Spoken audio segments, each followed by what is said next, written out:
Ini kalau ngomongin Liverpool lawan MU, ini kan terjadi perdebatan siapa yang tampil lebih baik sih tadi malam. Ada yang bilang Liverpool dengan dominasi penguasaan bola dan di babak pertama, ada yang bilang ya MU bermain lebih efektif jelas dari babak kedua gitu kan. Kalau menurut lo Coach Yasin? Gini ya, gue melihat dua babak yang berbeda. Ya. 15 menit, 20 menit pertama Liverpool. MU dikurung. Betul.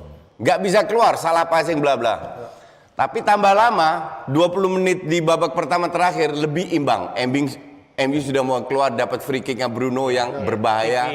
Nah, di babak kedua, gue berharap ada sesuatu yang terjadi, iya dong. Karena kan gue penonton netral. 5 menit doang, Liverpool ngegas. 5 menit doang. Habis itu, Tarkam.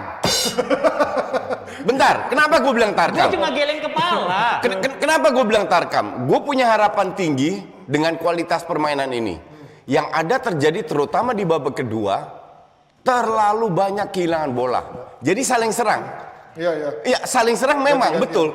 Cuman saling serang ini end up-nya di apa? Di salah passing serang lagi, salah passing serang lagi. Udah kayak Tarkam.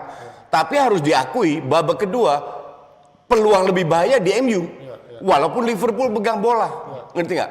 Dan yang bikin menyedihkan adalah ada beberapa pemain yang kualitasnya atau performanya itu drop banget, terutama Trent Alexander-Arnold. Dikolongin 2 kali. Tapi kemarin lumayan lah crossingnya dia banyaknya nggak sampai. Iya, cuman ke Robertson selalu nyampe ya, kan. ke Robertson doang nyampe. Iya. Robertson cross and pass-nya nggak sampai juga. Robertson justru yang menurut gua. Oke. Justru man of the match untuk gue itu ada 4 orang. 2 center back-nya MU, 2 center back-nya Liverpool. Iya, man. Keren sih. Iya. Kalau lu udah man of the match-nya 2 center back kan kebayang pertandingannya kayak apa? Iya, kan lu udah kebayang. Ini yang bikin gue sebagai penonton netral kecewa. Oke, ini kan kalau tadi lu bilang center back, ini nunjukin sebenarnya even ada masalah sebesar apapun Liverpool selalu bisa came up dengan solusi biasanya. Kan? Ini Fabinho, tapi kalau pemain lu oke, lu tahan kan? Defense MU bagus, defense Pool bagus. Akhirnya 0 nggak kebetulan. Tapi kalau lu nggak punya pemain orang yang cetak gol, lu bisa 11 match nggak kalah. Tapi kalau seri semua kan nggak lucu juga, ngerti nggak? Nah ini yang jadi masalah.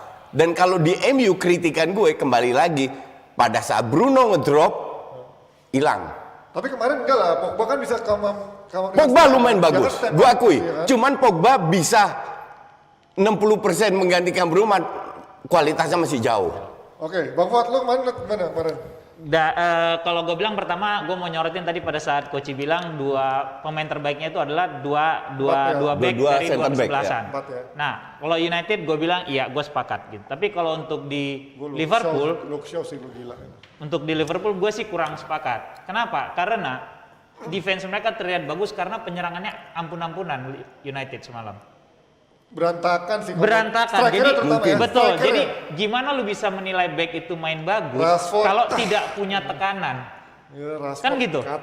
Bukannya nggak ada tekanan ya, ada. Cuma lu lihat aja Rashford mainnya seperti apa, Martial main seperti apa gitu. Iya, tapi apakah itu tidak berkat kontribusinya center back yang bagus? Jadi membuat strikernya jelek. Fabinho sih menurut gua Fabinho oke. Kalau Henderson menurut gua Henderson jadi gini, quite good loh. Ya walaupun memang nggak ada tekan kelihatan ya. Iya, gua nggak bilang jelek sama sekali. Cuma menurut gua mereka terbantu kelihatan sangat bagus performanya. Lebih bagus karena strikernya MU jelek. Karena menghadapi di lini serang Oke, yang make sense. Ya kan gitu, lu back nggak jago, tapi striker lawan lebih bapuk, lu akan kelihatan jago karena gawang lu clean sheet. Kan gitu logikanya pada saat lu main bola.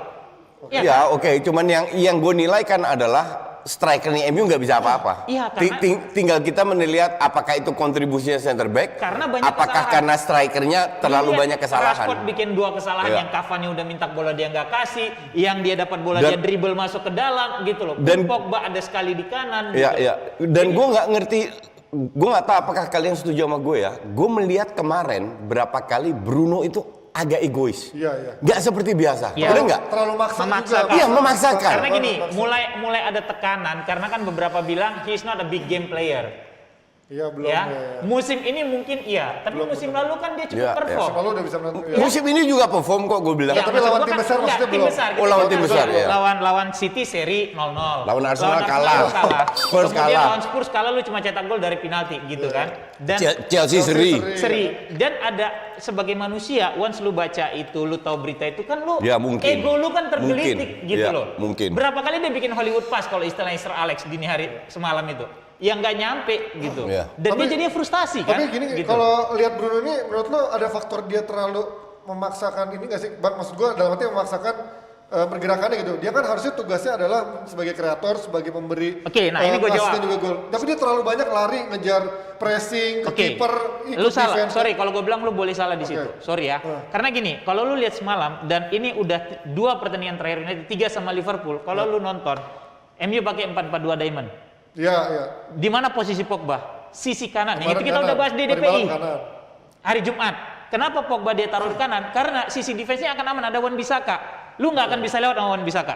Iya, iya. Lu cuma sekali lewat semalam Sekali, karena Mane, one two-nya si Mane. Ya. Itu fakta. Sampai komentator bilang Ya. gitu loh. Cara lu ngelewatin Wan Bissaka ya begitu. Kalau lu mau one on one sama dia nggak akan bisa. Susah ya. Pogba lemah dari sisi defense. Ya. Jadi pada saat United diserang, kalaupun dia ketinggalan, aman masih ada Wan Bissaka dan Lindelof akan main ke kanan, bantuin Wan Bissaka. Tapi kalau seandainya dia main di kiri, ada Luke Shaw kan nggak masalah juga. Beda. Kan Luke Shaw bagus juga. Tapi kemarin Pogba juga ikut defense-nya bagus loh.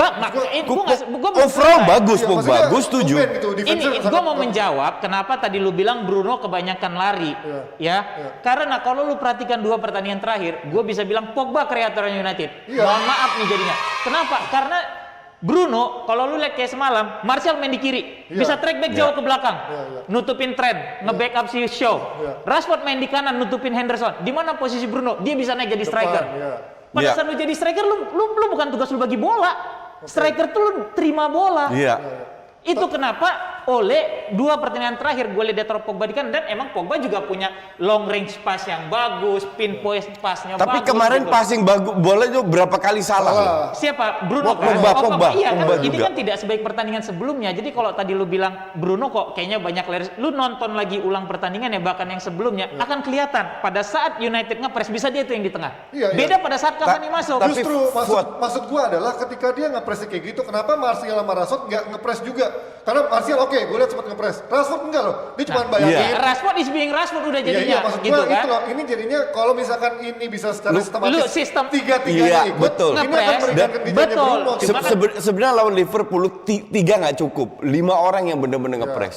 Ya cuman maksud gua daripada useless cuman Bruno lari-lari Iya. sendiri kayak ya dia yang capek sendiri gitu kan, Martial sama Rashford enggak gitu. Makanya gue nggak tahu apakah karena dia frustrasi dengan teman-temannya sampai dia marah egois terakhir ya. atau apa, atau memang dia ingin menunjukkan diri seperti yang lu bilang karena dia tampil. Gue bisa gitu ya. Tapi ini kan cuma satu faktor Bruno, masih banyak faktor yang tidak mendukung.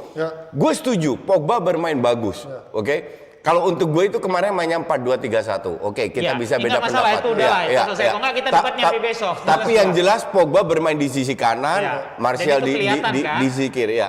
Tapi kalau kita lihat Bruno itu selalu bahkan dari tahun lalu, inilah kenapa gue punya high respect terhadap Bruno. Mungkin satu-satunya atau salah satu sedikit playmaker yang selalu bekerja keras, yang selalu turun ke bawah minta. Lu lihat Özil main kayak gitu, agak mungkin. Gak bakal. Lu lihat Eriksen main kayak gitu, gak bakalan. Karena di luar itu dia juga sering main di posisi 6 dulu. Jadi secara natural dia bisa begitu. Mungkin. Tapi balik lagi ini gue bilang, kenapa kayak tadi lu bilang, kenapa nggak secara simultan tiga-tiganya ini ngepres? Ini gue bahas kemarin di Nobra di awal. Pada saat awal gue bilang itu sama Aldi, pada saat ngeliat line up Liverpool gue kaget, kenapa dia mainin Shaqiri ya? Iya. Itu gue kaget. Cari kreativitas dia. Cari kreativitas. Makanya kan cari yang passing. Satu, kreativitas ada di Shaqiri, dia punya speed. Kedua, lu nggak bisa menimpikan pada saat big game gitu, ada satu orang yang punya rekor bagus, pasti akan lu taruh dia main. Karena paling nggak secara psikologis, ini orang udah pernah golin gawang MU 2 kali. Dan sama ternyata yang gue bilang tuh, ternyata Aldi bilang, iya bang di Liverpool Eko ini dibahas bahwa Klopp akan main long pass babak 15 menit pertama. Kenapa dia maksain kayak gitu? Di depan dia punya Salah, dia punya Mane, dia punya Shaqiri. Dan United 15 menit awal paling sering kebobolan. Dan semalam gitu gue nonton, ini kalau sampai 20 menit aja survive, MU nggak kalah. Proven. Jadi kalau lu lihat kenapa dia mainin Shaqiri, itu tadi kan long pass-nya kan banyak banget menit awal. Tapi untuk gue ya, Shaqiri kemarin menunjukkan bahwa dia nggak layak main di Liverpool. Iya. Dia nggak sanggup. Udah terlalu lambat, kelihatan banget terlalu capek, lambat. asli. Dia itu dalam posisi yang sangat krusial, Ji. Betul. Dari sisi sirkulasi bola cepat, dari sisi melakukan end passing, lu harus bertindak cepat, berpikir cepat, kontrol passing. Sebelum lu terima bola, lu harus tahu pemain-pemain lu di mana, lu kemana. Shaqiri terima bola, dia ngopi dulu, ngeliat dulu, ngobrol dulu. Betul. Ngerti nggak? Betul. Jadi lambat semua. Berkat Shaqiri, maka Shaqiri ini udah out. Seri kalau gue jadi klub for next year gue jual. Jadi Minamino dong. Ya opsi lu siapa? Kenapa nggak Milner? Bentar. Itu kan yang gue bilang kan. Cuma bentar, Minamino itu siapa sih? Cuma kan balik tahu lagi gue. gitu loh.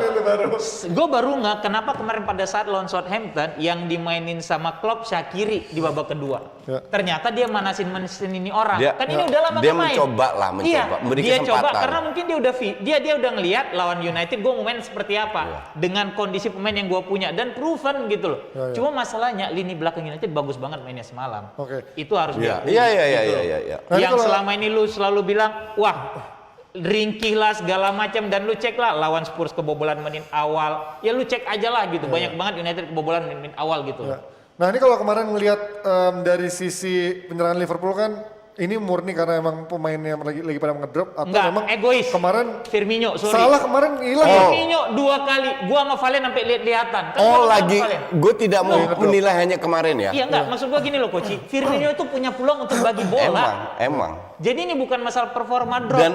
I don't know what's wrong with this guy. Dan kemarin Firmino sebelum-sebelumnya salah, sebelum-sebelumnya Mane. Jadi ada aja gitu loh. Kemarin lu lihat kalau nonton itu tren 2 kali free di kiri. Iya. Gua Betul, Valen tapi betul, lihat betul. kenapa enggak lu passing? Cuman kalau lu passing kelar ini bisa. Cuman kalau gue jadi Firmino lihat tren main kayak gitu nggak gue passing juga. Robertson yang di kiri. Robertson 2 kali. Ya inilah yang jadi masalah dengan 3 pemain. Kalau kita bahas ini kita lihat match sebelum-sebelumnya itu pasti ada yang ngedrop gitu loh. Dan ini udah jadi alarm banget buat Liverpool. Ini alarm, bener. Ini bener-bener alarm. Terakhir dia bikin gol waktu lawan West Brom kalau gua nggak salah kan. Karena sekarang udah 300 menitan kalau gua nggak salah. Udah match ke-17 ya atau 18. berapa? 18. Dan dari 18 match memang Liverpool di papan atas. Cuman banyak sekali ugly win loh. Iya. Banyak sekali ugly win. Dan lu sampai kapan mau main ugly win terus gitu loh? Ngerti nggak? Ya semalam juga kalau nggak Alisson udah kelar. Iya. Kalau nggak ada Alisson, nggak ada Matip, nggak ada belakang yang bagus lah. Itu selesai juga. Nah ini apa kalau ngeliat Luke Shaw nih, transformasinya musim ini banyak yang bilang. Kan udah bahas juga di DPI. Iya, karena emang ada Alex Telles nggak sih? Jadi membuat dia jadi lebih betul. Jadi kan dia akan, dan ini yang gue bilang sebenarnya Martial sama Rashford pada saat dia tuh ada Cavani belakangan mainnya bagus. Karena ada yang ngegonggongin nih di belakang. Cuma kemarin somehow anyep aja. Yang dibutuhkan oleh MU sekarang adalah striker yang berkelas supaya ini 2 orang tidak di zona nyamannya. Sekelas Igalo. Lo gila lo Cavani lah sekelas PP. Sekelas berat White. PP tiba-tiba jadi bagus kalau main debut. Jadi maksud gua itu yang dibutuhkan, dan Luke Shaw ya lu lihat aja penampilannya dia. Dan sama ini Bang, gue nggak tahu ya. Gue dari dulu suka Luke Shaw. City yang ketawa dengan skor ini. Gawat ini. Ya semuanya ya aman lah sebenarnya sejauh ini kan. Tapi paling nggak lu nikmatin aja lagi di puncak. Di puncak ya. Nah sekarang tapi kalau ngelihat dari 3 tim ini, apakah ini akan menjadi 3 kuda pacu yang akan sampai akhir musim, atau menurut kalian akan ada yang drop nih ngelihat dari banyaknya masalah, misalkan Liverpool ada masalah di belakang. Liverpool kalau nggak beli striker sama back nggak bisa. Liverpool nggak beli striker sama back. Lebih berat. Atau performanya kembali lagi kayak dulu. Ya atau ya performanya balik lagi ya. Karena lu lihat 4 pertandingan terakhir performa mereka drop. Kalau Leicester gimana? Leicester juga tipis loh. Maksud gue dari sisi. Kalau gue justru ya udah hitamnya sih Leicester is Leicester. Ujung-ujungnya ntar pada saat tekanan tinggi mungkin 2-3 pertandingan drop. Ketemu Burnley kalah. Ketemu Sheffield kalah. Habis itu menang lagi. Ya gitulah Leicester. Tapi akhirnya nggak bisa. Menurut gue masih bisa dihitung ini tim gitu loh. Sampai mungkin akhir-akhir ya. Liverpool kalau dia nggak beli striker sama back berat sama itu kalau Klopp tidak bisa menemukan solusi yang pas buat lini depannya, lu nggak tahu masalahnya apa, men? Oke. 3 pertandingan yang bikin gol buat Liverpool itu udah aib banget. Itu sudah berkali-kali gue bilang kedalaman skuad Liverpool itu jelek. Iya, iya. Dan mereka beli 2 pemain langsung jadi penting. Dan, iya, Jota sama itu. Thiago. Iya, beli Tsimikas, beli Minimano. Udah parah, ngerti nggak? Kan Dan mana fans yang bilang, oh iya Klopp jago bisa bikin pemain biasa jadi hebat. Mana gue lihat, Curtis Jones lah, Reece Williams lah, Phillips lah, apalah, Katro semua. Ya oke, ini kalau dari Inggris kan kita masih melihat hasil Arsenal Newcastle nanti malam, cuman kita nggak akan ngebahas Arsenalnya, mudah-mudahan susah juga. Mudah-mudahan sih Newcastle menang.